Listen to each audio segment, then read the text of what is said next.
আশাকর্মীর রহস্য মৃত্যু ঘিরে উত্তাল অমর কানন। হাসপাতাল চত্বরে বিক্ষোভ, কাজের চাপ ও বিধায়িকার আচরণ নিয়ে বিস্ফোরক অভিযোগ।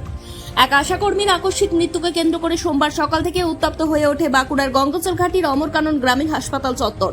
মৃতদেহ নিয়ে হাসপাতালে জড়ো হন বিপুল সংখ্যক আশাকর্মী। শুরু হয় বিক্ষোভ, উত্তেজনা ছড়িয়ে পড়ে গোটা এলাকায়।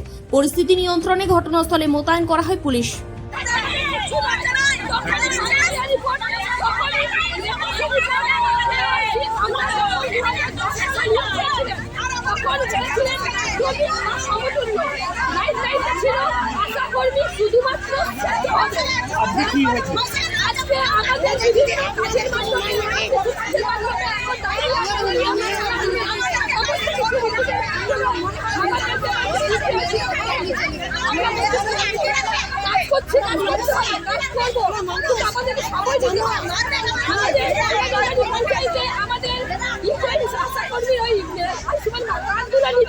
সমস্যা হয়েছে সেটা আমাদের অফিসাররা সকলেই জানে।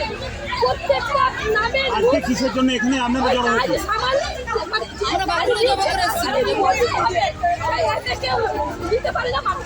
কি কারণে বিক্ষোভ দেখাচ্ছেন আপনারা? পুলিশ নিজেরা কোনোভাবে কিছু জানি না কিভাবে কি নিয়ে লাশটাকে নিয়ে চলে গেল পাশে। আপনারা কেন বিক্ষোভ দেখাচ্ছিলেন? কেন আমাদের এত চাপ কেন দেবে? ওইটুকু মেয়েটা বাচ্চা মেয়ে 8 বছরের একটা মেয়ে আছে। আমরা তো 55 বছর বয়স, ও 30-35 বছর আমাদের জোর করে দেখাচ্ছে, কেউ আসে কাজে জোর করে দেখাচ্ছে। চাপের কারণে মৃত্যু।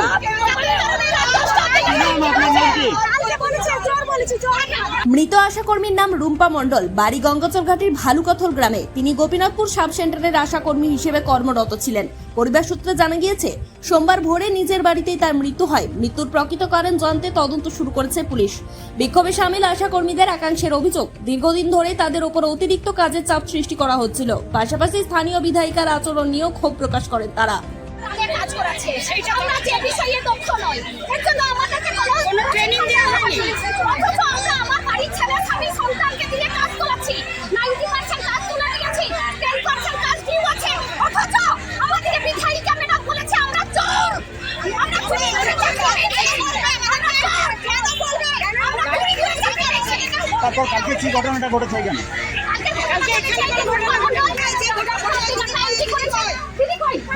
বলুন। টাকা এন্ট্রি করেছে রাত 10টা অবধি, এখন ও মেন্টালি শক হয়ে গেছে।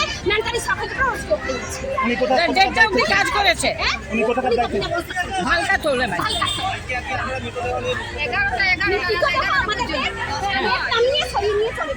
এদিকে রবিবার সমাজ মাধ্যমে প্রকাশিত একটি ভিডিওকে ঘিরে নতুন করে বিতর্ক দানা বাঁধে। অভিযোগ, ওই ভিডিওতে স্থানীয় বিধায়িকা চন্দনা বাউরিকে আশাকর্মীদের উদ্দেশ্যে কড়া ভাষায় তিরস্কার করতে দেখা যায়। পরিস্থিতির গুরুত্ব বুঝে ঘটনাস্থলে পৌঁছান বাঁকুড়া জেলা শাসক, বিডিও সহ প্রশাসনের শীর্ষ আধিকারিকরা। বিক্ষুব্ধ আশাকর্মীদের সঙ্গে কথা বলে পরিস্থিতি স্বাভাবিক করার চেষ্টা করা হয়। অমর কানন থেকে রাজেশ নাগের রিপোর্ট, ননস্টপ এক্সপ্রেস টিভি।